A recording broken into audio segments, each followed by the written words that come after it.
বাংলাদেশের সাবেক পররাষ্ট্রমন্ত্রী ডক্টর মোহাম্মদ ইউনূস, যে কিনা নিজেকে দেশপ্রেমিক বলে দাবি করে, অনেকেই হয়তো জানে না বাংলাদেশে যেই মহামারী হিসাবে হামের প্রাদুর্ভাব দেখা দিয়েছে তার সম্পূর্ণ দায়ভার এই ডক্টর মোহাম্মদ ইউনূসকে নিতে হবে।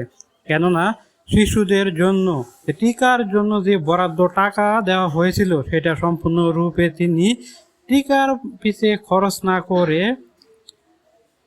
14 জুলাইয়ের বিপ্লবের যারা নেতৃত্ব দান করেছিল তাদের পিছনে খরচ করেছিল বলে একটা রব উঠেছে। আর এটা কতটা সত্য সেটা হয়তো অনেকে জানে।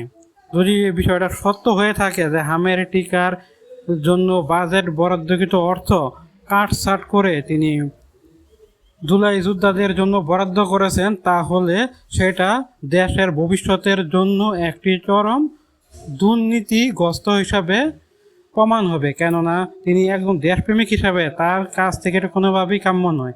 আর এই হামের প্রাদুর্ভাবের বিষয়ে সম্পূর্ণ টিকাদানের যে বিষয়টা আছে সেটা সম্পূর্ণরূপে ডক্টর মোহাম্মদ ইউনূসকে নিতে হবে।